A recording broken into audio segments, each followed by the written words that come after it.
Hello and welcome to the latest episode of Let's Talk ABM with me, Declan, CMO of account-based marketing agency Strategic ABM. ABM is one of the hottest B2B strategies right now, helping companies to win, grow and retain their most important accounts. This podcast allows me to spend some time talking to account-based marketing leaders about their ABM programs and share their insights with other B2B marketers, wherever you are on your ABM journey.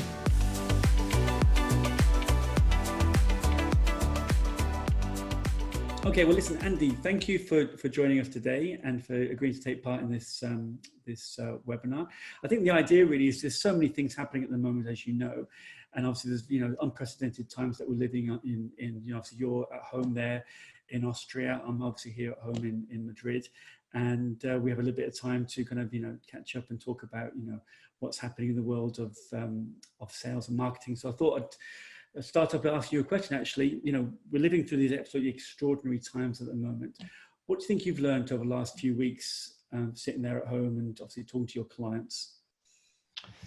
So I think I'll break it down into two areas. I think what I've learned from myself is that you need to be super flexible in terms of what your approach is. So it's funny, a couple of weeks ago, the team had reached out to me and said, hey, can we look at the priorities for Q2 because it's coming up? And I said, yeah, of course. We've had a busy couple of months in any case. And I said, well, I had Q2 in the focus, but let's start talking Q2, and I typically like to have a plan and a strategy for the entirety of the year, if not for a half. But right now it's okay, take that initial strategy that I've implemented or that the team has implemented and throw that out the window and start just jumping from thing to thing, just being okay, what's going to work best now? Because the situation is changing overnight almost. I don't know what's going to be good next week in comparison to what's good this week from a marketing perspective and what people are interested in. But we've been adapting very quickly, I would say. The team probably love me and hate me for it. They've turned into somewhat of superstars within the organization because of the content and the things that they're pushing out at the moment. But at the same time, it's turned very knee-jerky reactions to things. And I mean, okay, we need to focus on this now, which can be challenging, right? But luckily enough, basically everything that we've done has worked. Yeah. So that's, looking at it that way, when you look in hindsight, the team are pretty happy with how things have been performing. So we're happy there. For our customers' perspective, it's tough. Nobody has been unaffected by this crisis. And if anybody has appeared to be unaffected, it would be somebody like pharma companies, for example. However, they will be affected. I'm pretty certain that the initial wave of revenue that they've seen over the past weeks are due to people going and filling their shopping baskets full of medication. And that will slow down, obviously. So nobody's safe from it, let's say. There's certain industries which are somewhat safer. But in terms of our customer base, you've got a couple of different impressions, I would say, of what people have. I think I've talked to some people where they're okay, we need to pull back now. We need to batten down the hatches, wait until this passes, and then we'll start spending again and doing different things again. And then you've got the opposite, who are you know what, we're going to go harder and faster now to try to get in front of as many people as possible, and really, start making ourselves a name in the market while other people might be a bit afraid to, right? So you've got those two extremes, sort of I haven't come across anybody that's sort of in the middle. It's still doing a lot of things and but being sort of wary of spending and so on. It's it's either you go one way or the other.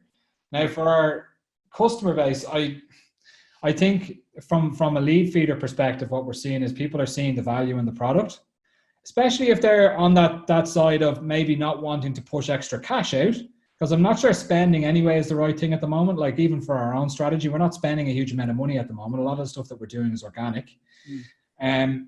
But from what we're seeing, it's similar for companies that we're working with, that they'd be pushing out a lot of content and different things, getting people to digest that content.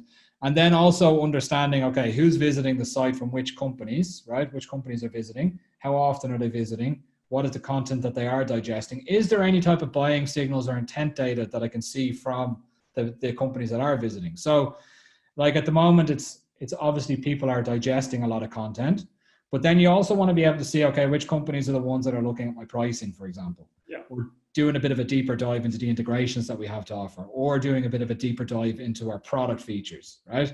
So you want to be able to like separate both of those. And through using Leadfeeder, you can do that. So you can say, okay, right now as a sales team, I don't really want to be following up with people that are heavily digesting our blog posts, but I will be interested in seeing people that are heavily digesting the blog post, plus showing other intent signals such as, hey, look at this pricing page here. Hey, they've looked at this particular product feature, etc. You know? Yeah. So you're looking for those kind of sales triggers, are you? Yeah. So like we can set up automations for the sales team, or the sales team can set it up themselves so that they get those people that would do, for example, come and visit 5 blog posts, and then afterwards look at a product page or look at a pricing page, and then send an email notification to the salesperson that owns that account, or send a Slack notification or something, some form of notification to the sales team to say, hey, these ones are people that you should probably be following up with. Here's why and what they've been looking at. Yeah. And interestingly, linked to that point, there's obviously been a lot of talk on LinkedIn, which we're obviously on all the time and use all the time, talking about maybe now isn't the time to sell. What's your take on that? I mean, where are you sitting at the moment in that kind of debate? So look, I'm a marketer wearing a salesperson's hat, right? Or vice versa. Okay. So like I've got sales experience myself. I've been in sales roles. I've been an SDR for a number of years, and I've also done account management as well. So like I've got the experience on both sides. My experience generally, regardless of what the situation is right now, like the best pitch is no pitch at all. Okay. Like that's by far always the rule of thumb that I use. So I'd never anyway go into anything that we're doing from a marketing perspective in the fact being like, we need to be really product heavy here so people see the product features and they want to buy immediately. Okay. At the moment, you need to be particularly careful of that because people don't want it. You know, you're just going to piss people off. And what you should be doing now is looking to build long-term relationships and long-term connections. I think the best way to do that is to help people right now. So people are running around with their heads on fire, not knowing what to do next. What should my next step in the strategy be? I don't know, but I can tell you what's working for us. And I can lift up the bonnet and show you, okay, what's happening in the engine to show you, okay, this is working pretty well. This is not working very well. I think we just need to be sharing ideas with others to help them better their businesses, and not just from what we can offer from a product perspective ourselves. So like if you manage to do that, people will, when it comes to the time of people wanting to, or being able to put their hand in their pocket to buy, they will consider you, and they will consider you ahead of the rest. Yeah. And are you seeing with regards to sales and marketing teams there, and indeed with the clients that you work with, how are you seeing that they're kind of coming together now as a group? Because everyone talks about sales marketing alignment, etc. But are you seeing any change in that dynamic in the last couple of weeks or months? So I think that the change in dynamic has been constantly changing over the past years. I think the sales and marketing efforts are coming closer together. Now, I'm probably a bad person to ask this to because one of my core focuses is aligning marketing and sales. So I'd always start off with, whenever I, speak or join an organization, or whenever I work together with an organization, whatever it might be, I'd always ask, okay, what are your sales targets? And what can marketing give back to those sales targets? So that's what I'll come up with whoever's responsible for revenue. So at Leadfeeder, it's our CRO, Yako. Yeah. So like with myself and Yako own the revenue targets, okay? And like we can't be misaligned if we both own the same target, So I'd say from our perspective is that like if you tie everything back to revenue, you're ultimately going to have to be aligned with sales. Right. And that's something that my team are starting to notice because I brought that focus in. And generally at the moment, I see like salespeople are much more willing or have the time to really push out marketing content more than they've ever, because they're I don't want to use the word desperate, but I think they're looking for more ways in which to break down some doors or to break down some barriers to entry into prospects right now. And any sort of ammunition that you can give them they're more willing to accept. So I'm seeing that as a big positive at the moment, to be honest with you. Like sales and marketing are really one-on-one alignment. So do you see the fact that obviously now events are now, completely disappeared from the calendar? You think that's actually now making salespeople think a little bit more, with more imagination about what to do and how to engage? Yeah, I've seen an interesting post on LinkedIn today saying that salespeople are now the new marketers, in that they're the ones that they're like a next wave of marketers that come in and provide the message, and they should be helping share the message through their voice and through how their outreach is. I mean, that's always been the case. I think now, as people are digesting more on social networks such as LinkedIn, I think it becomes even more important that, sales are pushing the market or pushing a message rather than a very heavy sales push. I think from an events perspective in that, it's hard to say really, but there's going to be an interesting trend coming with these digital events. I still think that sales are still going to manage to get quite a bit of pipeline through events, but they're going to be digital. So I'm seeing the bigger events move onto a digital platform. So let's take, for example, SaaS Stock. We're supposed to push forward with an offline event in June in San Francisco for 3,000 people or so, maybe more.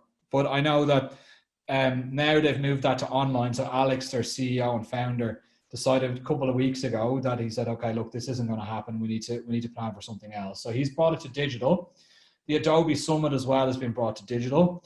So I think if we were in a situation where you had the choice to either go to an offline or an online event, I think everybody would rather go to the offline event rather than the online one. But now that we're living in a world where there's no choice, like either you go there and you make the best out of it, or you don't go and you don't get the pipeline, perhaps, right? That's putting us in a situation where, hey, this is the only means by which we can do this. Therefore, it should work. Why wouldn't it work? If people are there to digest the same information as they would be if they were on the ground somewhere, then, it makes it very interesting. And I think at the same time as well, from these events, like you won't have people stopping by a booth just to grab swag, to grab a t-shirt or a pair of socks or whatever you're giving out at your booth. Now you've got people stopping by and you've got almost a gatekeeper. So I spoke with SaaS Stock yesterday and they said, well, included in your package, you've got a gatekeeper who's going to review the people that want to speak with you. And if they don't fulfill the criteria, then you don't need to speak to them. So I was like, okay, that's obviously then I'm only getting leads into my queue, which are of interest to me that I can have good conversations with, right? Then you've got the next level in that as well, where it's actually from an attribution perspective, there's nothing dropping through any cracks, I'd say. So if somebody sees your brand there and they're like, oh, what do Leadfeeder do as an example? They can click through directly to our website from the event and have a bit of a look around. And we can track that all the way through. Even using Leadfeeder, we can see that they came from that specific event. Therefore, I wouldn't get that with an offline event. If somebody had come to my site, they walk past our booth and an hour later say, oh yeah, I've seen Leadfeeder or whatever, and they check out our website, you're never going to know where they came from. So it's an interesting concept. We'll see how it goes. We'll also be interested to see, Andy, what happens, once we're actually through this at the other side, whether or not we're back to, normality in terms of events, or whether there's going to be a complete change in strategy and companies actually don't, invest how they have done until now. It depends how it goes with the digital side of things. I envisage that it will probably be both for a while, right? It depends how long this goes on for. Like if this goes on until the end of the year, we won't have any events for the rest of 2020. The question will be then, how will people be feeling about going to public spaces coming into 21 and 2022? Who knows? That would be the thing where people might it might affect the attendee rate, because people just don't want to be in a crowded space as much as they used to be. Another factor as well. So listen, just changing a little bit tact. Yeah. Tell me a little bit about Leadfeeder. Tell us something about Leadfeeder that maybe people don't necessarily know. So Leadfeeder was founded in Helsinki by our founder, Pekka. And Pekka had a company prior to it, which was an analytics company called Snoopy. They've grown the company as a remote company, which is probably something that a lot of people don't know. So for us right now, during these times, we're a company of about 85 people. And I think 15 or 20 of those guys are based in Helsinki. And the only people that have been affected somewhat by this, change in terms of having to work remotely were those 15 to 20 people in Helsinki. With everybody else, the 60 odd people all over the world, business as usual. Yeah. So that's been very, very helpful and very interesting over the past couple of weeks, just to hear other people's pain points from the remote working perspective. I think, so from a Leadfeeder perspective, there's that. And in terms of how many people we work with, so we've got two different types of customers. So we have premium users and freemium users, let's say. So our premium users, we have over 5,000 paying customers. And then our freemium users, we have about 15, 20,000. So it depends on how many leads we recognize for you per month, right? And based off of that, then you can decide on the package. So like across our overall user base, so in terms of individuals using the product, we have close to 45,000 people using the product. So a massive user base, actually. What's that growing at per month now? So it's growing in terms of the individual users growing at the moment. I'm just trying to think of based on the account growth. So we typically see probably like about 10 users per account, and we grow probably in terms of premium accounts per month. We're looking at about 300 premium accounts a month plus that are closing. So do the math there. You're looking at about between 3,000 to 5,000 users a month we'd be growing at. Yeah. And so we've obviously spoke previously and talked about data and how your take on data. You call this first party anonymous data. So first party intent data, yeah. Yeah. Talk a little bit about how that works and how you see that playing out. Okay. So like Leadfeeder is not going to be the tool that will do everything for you from a marketing or sales effort, right? It does a very specific thing and it does it very, very well. Okay. And that's what you just touched on, is this first party intent data and like de-anonymizing the companies which are visiting your site. Typically, most marketing organizations, not all, but most, will have some sort of marketing automation tool which will do some recognition of the individuals based on people filling out forms. So if you drive typically on any website or any B2B website, let's say you should be aiming towards a conversion rate of 2%. So conversion rate being visitor to actually giving you your details, like 2%. And then like you have like good, well-performing companies will have like 3%, and then like above 3%, like 5% or something like that is very, very good, right? That's across the board. It's like including things like paid and organic and all different things. Like obviously conversion rates differ depending on channel, etc. But overall, if you're looking at 2+%, 2 is like the benchmark, and then anything above 2, 3, 5 or whatever is very, very good, right? Now, it's essentially what we're doing. We're the other side of that, where we're like, okay, well, you're leaving probably like, let's say, best case scenario, 95% of your traffic on the table, okay? So 95% of that traffic is certainly interesting. But okay, let's say 50% of that is nonsense, right? It's people that you're not interested in. But the other 50%, or maybe even 25%, could be things that are of interest to you as a business that you didn't even know were visiting. Yeah. So as a sales org, and even a marketing org, so let's start with the sales user, in terms of being able to see that information and see exactly which companies have been visiting, how often they've been visiting, what pages they've visited, how long they stayed on the site, what was the referring channel, gather contact information from full contact to be able to see which roles you primarily focus on, send messages via the platform as well, so email, LinkedIn, etc. To have like that all in one platform and be able to see it right in front of your face is very helpful. From a marketing perspective, especially if you're doing things like account-based marketing campaigns, you would be interested to see, okay, what type of content is driving those tier 1 accounts, like those must-win accounts, okay? So you'll have, typically what you'll have is, if you wanted to use it against your account-based marketing efforts, you could create a custom feed which is the filter on it is based off of your whatever's in your total addressable market. Then you can tier it out. So let's say for us, we've got 4 tiers, like, so based on revenue tiers, okay? And we say like the top line revenue ones, the enterprise accounts are tier 1s, okay? So what I'll do is then I'll create a list of tier 1s, or a custom feed of tier ones. And anytime that one of those tier ones comes to the site, my sales team will get pinged, and so will my marketing team. My marketing team will see which content they're interacting with so that I can go ahead and create more of that type of content.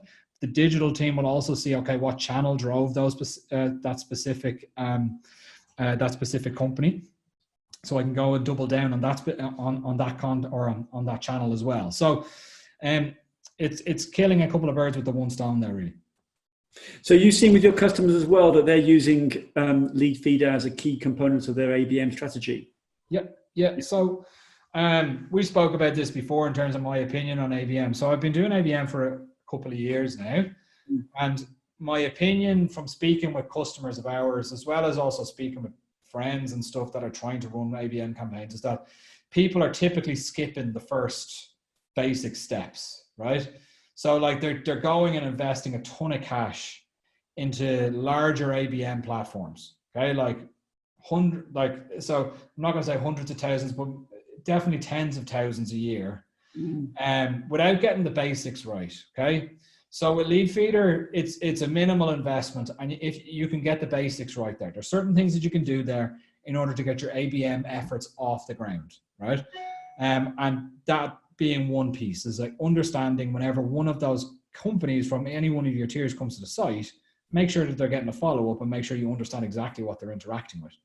So it plays a role within the ABM piece, but it's not the full ABM piece. So you need to have execution channels, you need to have different pieces in there, your marketing automation system, etc. But Leadfeeder does slot into the MarTech stack when it comes to ABM. Yeah. And talking about obviously the current circumstances, how do you see Leadfeeder's marketing strategy? How has that changed, or how do you see it changing in light of where we are at the moment? So what I've told the team is that we'll keep doing certain things that we know are working. So one example is webinars. So we're doing currently a webinar a week, and that started very randomly, I would say. So let's say that I think it was the 12th of March was the day that Donald Trump started putting controls at borders, so that people were trying to get out of the US that weren't from the US, and people were finding it difficult to get into the US. So from that day onwards, I'd say I started thinking, and we started thinking as a team, okay, what can we be doing a little bit differently? On that Saturday, which was the 14th, I was texting Alex Ollie, who's one of the founders of a company called ReachDesk. And he was actually in New York at the time. He was texting me from JFK. And I just asked him, hey, how you guys getting on? Like, that particular week was slow. It was a bit of a slog that week. And they said, yeah, it's a bit of an up and down one. He's like, as he said, he was trying to get out of New York unexpectedly. And then he just said, well, should we do another webinar? Because we did a webinar at Christmas, on account-based marketing. And I said, well, I think it's a good idea. Let's give it a shot. So that was a Saturday night. And then by the Monday, we had we'd spoken about it on Monday after we got back to the UK, and by Monday evening we'd launched, and then come Thursday when we were doing the webinar, we had 700 attendees or 700 registrations. So my thought off of that was, okay, well, that's a 3-day effort, not massive effort, but an effort nonetheless. So we managed to get that amount of attendees on the Friday. I sat with the team first thing in the morning. I was like, okay, which webinar are we doing next week? And we did the same thing again. And we had great success last week. Following again on Friday, what webinar are we going to do next week, guys? So this week, and we just launched it yesterday in the past 24 hours. It's already, at the last I checked there, it's probably around 650 registrations in the space of 24 hours. So webinars are definitely something I'm going to keep on top of for the next couple of weeks. And I inevitably see that webinars will start to taper off at some point. That's for sure. It's not going to last forever, but I'll stick on top of it whilst it does. For the next couple of weeks as well, we're also going to be focusing on content which is helpful to people, helping people with sales follow-up. So how do you do sales follow-ups at the moment? In an empathetic but also a meaningful way that people will remember you, things like that. What I'm seeing from some of our competitors is that and this, I actually don't mean this in any means badly, but I think they've missed the boat slightly in terms of what they're doing. I've seen one specific one, they'll remain nameless, but they've got on the boat with the webinars, which is good, but the topic is in no means related to what's happening in the world around us at the moment. Yeah. So people aren't interested, it's at the top of everybody's mind. So whilst that stays at the top of everybody's mind, they're going to keep on talking about it because that's what people want to hear. Yeah. So it sounds like, agility, which is a term that I've seen a lot, and we talk about a lot inside our business at Strategic, is how, being as agile as possible, really, and moving quite quickly. And it sounds like that's obviously what's kind of triggered somewhat the success of these webinars. For sure. Like agility, it's funny. I've worked in tech now for 6 years or so. And anytime you mention the word agility to a marketing team, they're like, oh dear, please don't say that word. Because you have certain CMOs that would say we need to be an agile marketing team. And what that means is that there's zero structure and we just run around with our heads on fire all the time. But in this specific situation right now, I fully agree with you, Declan, that it needs to be, we need to be agile. We need to be able to move quickly based off what's happening in the world around us, for sure. Yeah. And obviously the feedback, I was on one of your webinars last week, and obviously you can learn an awful lot for the engagement and of the questions that people are posing you. And that just turns into great content for the next webinar or the next blog or the next whatever, right? Exactly. Just a quick one. You're obviously there sitting at home in Austria. I'm sitting at home here in Madrid. How do you think this whole, remote working is that with your customers? Are you seeing any change in their behavior? And going back to how Leadfeeder works and how the technology works behind it. Are you seeing anything there? Any insights? So in terms of how the technology works now, a couple of people have risen their concerns around it, because obviously we recognize based off IP addresses of companies. So we have technology in place that enables us to recognize even if they're working off a home IP. So there's a couple of things that we're working on as well to even better that, to just really foolproof it. Like you'll see with the majority of larger organizations, initially anyway, like as a one precautionary thing, it's just to understand that what's working in the background a little bit. Like a lot of people will be working off a VPN in any case, which is the easiest way for us to recognize. But then there's also other databases that we're working with, which have recognized individuals based on the home network, plus when they do come onto another network. So we have that in a database. So it matches the two together, and it basically then shows us which company that is. So that's not a concern. So it's been a concern of some customers, but we haven't seen a drop in leads or the companies that are visiting. And anybody that's raised it with us, we've been able to explain, okay, what's happening in the background in order to make sure that that's not going to be the case. So yeah. And so just finally, obviously you've touched on a lot of the kind of tips in terms of what you recommend people should be doing at the moment. But finally, if a company is out there is looking to build pipeline at the moment, and you've said obviously that sales is going to be difficult, right? For some, sales will happen. People are buying, people are selling. Yeah. But what pipeline seems to be quite key at the moment: building relationships, building pipeline, and then we'll see what happens. But what kind of things would you say are the things that people should be looking at the moment? So from my perspective, what I see working is that I've even reached out to our sales team on this. There's certain little things that you can be doing, right? So if you pick up the phone to somebody that you've been in a buying cycle with already, or they're an opportunity, don't go in there trying to do a hard sell. Ask them how they're doing, right? So this is the first time in our lifetime, for sure, that everybody's been in the same situation. The whole world is in the same situation now. So this is a great opportunity in the fact that everybody has a connection point. Yeah. There's some frame of reference which everybody has in front of them right now, and that's what's happening around the world. So when you're speaking with people, bear that in mind. That should always be the case to know that you're speaking to a person at the end of the line, but now more so than ever. So you don't know what's happening in people's worlds. They could have, they're definitely going to be working from home. They may have kids running around. They may have dogs barking in the background. There's all of the challenges that you probably have that they also have. So start off with that. So connect to them on a human level, and you'll start building that connection, Like I've had some real disasters over the past week in terms of people doing outreach to me. And I'm just thinking, how difficult can it be? So I'll give you one example. I got an email from a travel agency in the UK that was offering me, well, the email started off with, "Hi, Andy, it was great speaking with you a couple of minutes ago. Here's a list of hotels that you wanted to have for the event." I can't remember which event it is. It's some marketing event taking place in August. And I got a list of hotels in London, like with prices. And she said, "Okay, let me know when you want to book." So I just wrote back saying, "Well, first of all, I don't think we spoke, unless there's another Andy Culligan working at Leadfeeder that I don't know about. And second of all, like, I don't think I'll be investing in any hotel rooms for an event that's going to happen in August right now, you know." And that was an approach from her. She thought, oh, maybe it might be cheeky or cute to do it that way and I'll get back. But not at all. Like, there's a wrong approach. So from my perspective, what I've gotten feedback from on the sales team is the empathetic piece, but also reach out in a different way to what you'd normally be doing. The fact that you're creating a deeper connection, it means that people are happy to be more personal. So, for example, WhatsApp is working pretty well. So if you want to ping somebody a quick WhatsApp message, "Hey, how's it going?" Send them like a picture of some sort, funny picture. Like, all this stuff is working because we're connecting more on the personal level.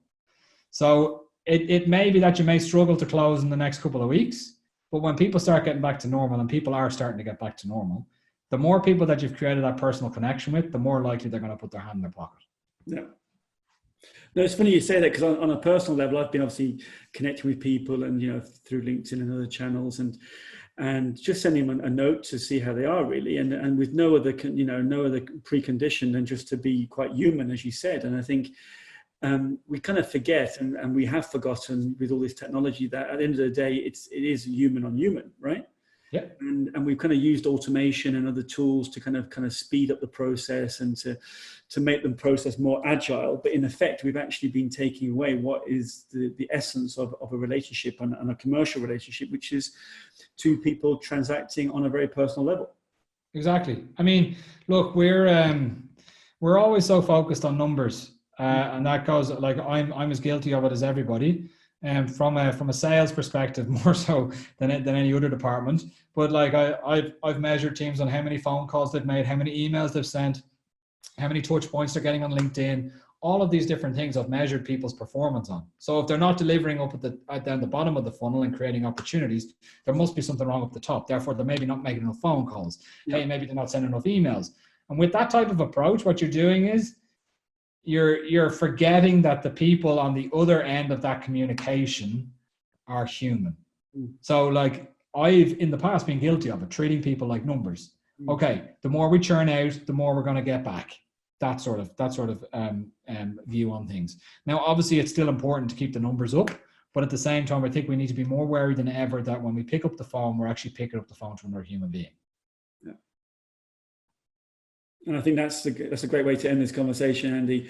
Andy, thanks so much for taking part today. Lovely to talk to you again. Keep safe there in Austria, and we'll talk very soon. Thanks, mate. You too. Thanks. If you enjoyed this episode of Let's Talk ABM, be sure to subscribe so you're notified when a new episode is posted. Feel free to rate and review this podcast. Thanks so much for listening.